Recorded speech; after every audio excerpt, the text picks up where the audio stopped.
Good morning from Sofia, Bulgaria. It's a grey, rainy day for a change, but I thought I'll head out, grab a coffee in the rain and pick up a croissant from a really nice patisserie in my neighbourhood where I'm currently living.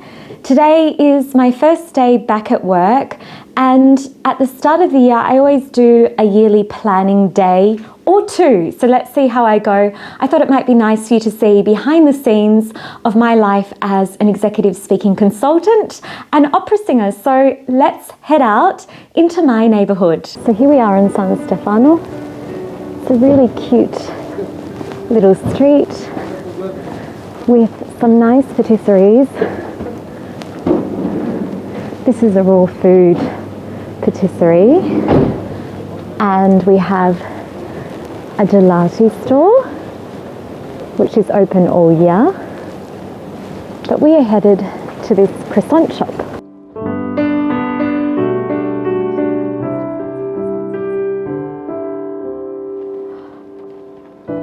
Perfect, thank you. This is carta.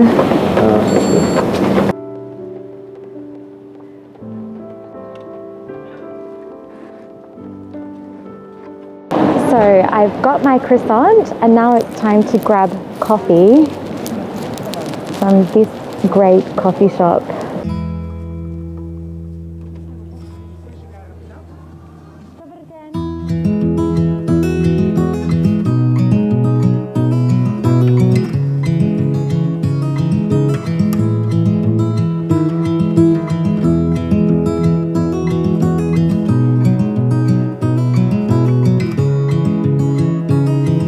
So I finally got back, I've got my goodies. I'll now set up my workstation ready for my yearly planning day.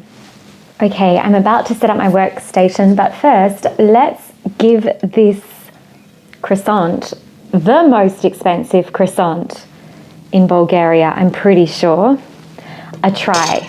So let me lower the camera.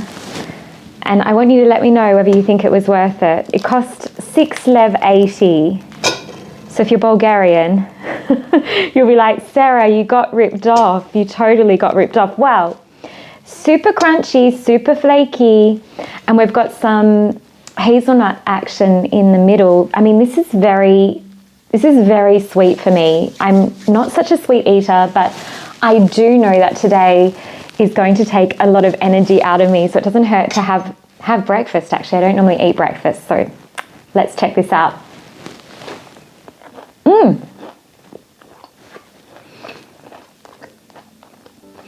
What I really like is that the outside stays in shape, like it's not floppy. So as you bite, you really get the crunch of the outer shell and then a very nice soft center. But let's just get a little bit more of the chocolate center. Excuse me while I demolish it. It's good.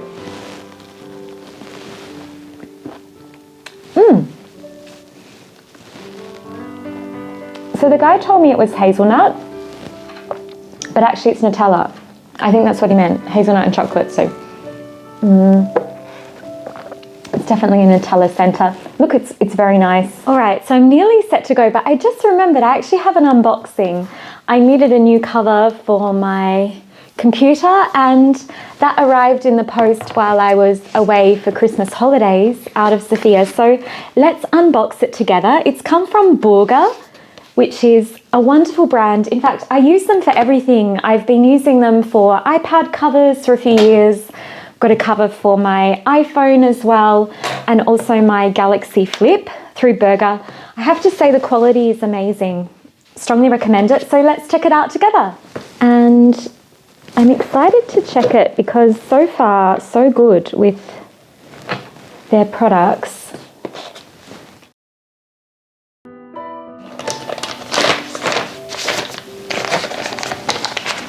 Oh, it's really lovely. Very nice. So you just insert the base. I think that's on now. It's very easy actually, and it just clips into place. And then just have to make sure I line this up. Yep, so we line that up here. And we're just going to clip that on as well.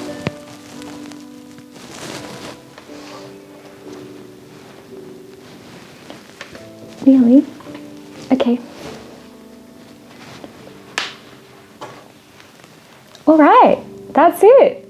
What do you think? Let me know if you like it. Strongly recommend Burger. Such a beautiful label. They have so many different designs, and as you can see, like if you're into pastels and bright colors, or if you want some jungle style prints or something that's really elegant, that just looks quite nice tucked on your arm if you're going to a business meeting, this is definitely a nice option to consider if you're needing to update your laptop cover or any of your tech gear to protect it better. So the important thing you need to know about digital planning is that a hybrid model is really worth considering. A few years ago, I tried to just do digital planning solely with my iPad using a digital journal, and I found it didn't work. And then I realized that I actually need 3 systems. So in order for digital planning to integrate well in my life, I use a paper-based system, which I do through my Inspired Stories planner. Absolutely love this planner. I never punish myself if I don't stick to written planning the whole year, because there'll be moments when I'm in and out of taking notes with pen and paper for my goals. And then I use Trello. As you may know, Trello is a big tool in both of my businesses, Voice Science and Sara Geiger International. And then I use a business planner from Laurel Studio. So why is digital planning useful and why should you consider it? Well, if you're inclined to be quite a perfectionist, don't feel ashamed. It can be a great strength. I'm a perfectionist, and I'm the kind of person who, if I make a bit of a mess on a piece of paper, I want to rip the page out and start all over again.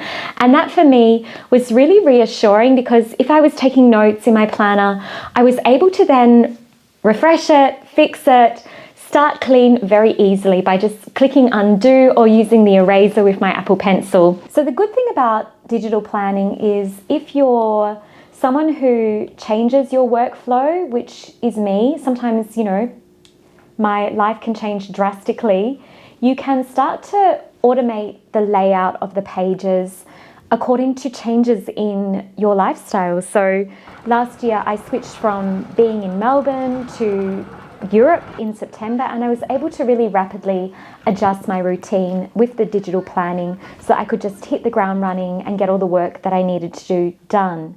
The other advantage of digital planning is that if you're a messy writer and a perfectionist, welcome to the big paradox. This is something that really irritates me. I'm not a good handwriter, and in fact, I'd love to learn to get better. So when I write, I always feel like I'm so messy, and this really irritates and agitates me. So although I'm using paper-based planning, I can also write really neatly in my digital planner and have a really clean, clear markup, especially for those moments when life is incredibly busy. And I do that just by writing with my Apple Pencil and putting it on a text box. So for example, I might say 5 a.m. planning. And it's just basically converting my text into a font that I've chosen that I like. So it's super clean and clear, and I can move the text around if I need to. I can, shift the time forward or backwards or put it to the next day if I don't manage to achieve everything. So let's just say I have a list of things that I want to do. For example, write blog,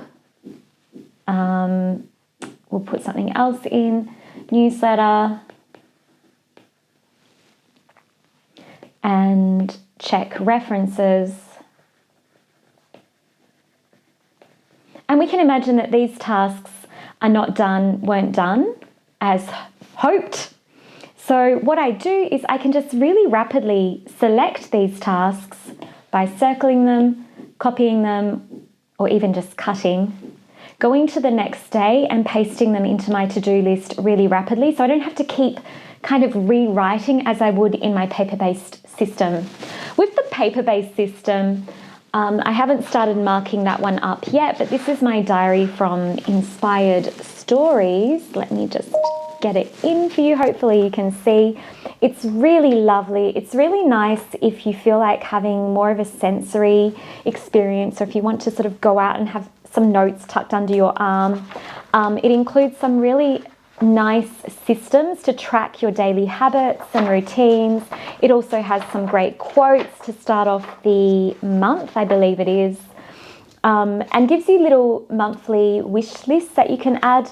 This is the system that I use more to plan my personal life, to plan my time out from work, given that I'm a proud workaholic. I love my work.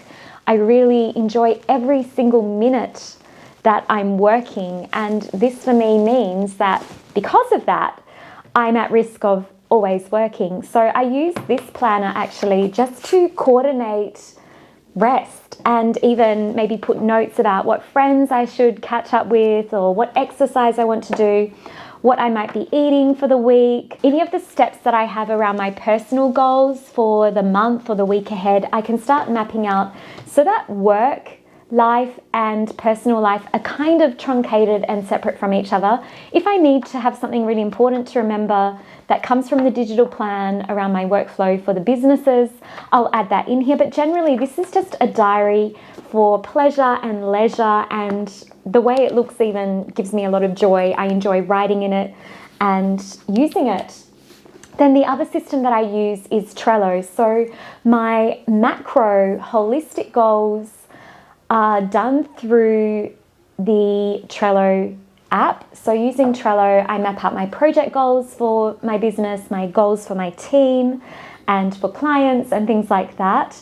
And then I'll do little check boxes to work through the daily routine, but also for like the micro tasks in the daily life for my business and work pursuits, I'm using the digital planner because that's something that could change rapidly and might need tweaking and adjusting. Sometimes tasks need to be pushed to the next day or the week, and it's really easy for me to shift the processes around as I need to. So I hope that you found that interesting. I hope it wasn't too boring. I'm now going to get into my yearly planning day, which involves lots of things, and I won't bore you with it, but basically what I need to do is map out some of the strategies that I'll be deploying for my executive communication programs and services at Sara Geiger International, and also looking at some of the big goals that we have for Voice Science, the speech pathology clinic for adults, for the year ahead. There's lots of exciting things coming. Stay tuned if you want to know more. And if you've enjoyed this vlog, don't forget to subscribe, give it a thumbs up. It's some different content for a change. I hope you found it interesting. I'm very much a planner. It's the only way I've achieved sanity while running two businesses and doing my PhD and living abroad, and really just trying to fit all the things into some incredibly long days, but still find that nice balance with some rewarding activities and pursuits. So I want to take a moment to wish you a fantastic 2023. I'll be here providing you with executive speaking strategies and tips for the year ahead, as well as some new lifestyle content. Have a great day and thanks so much for watching. Ciao for now. Bye.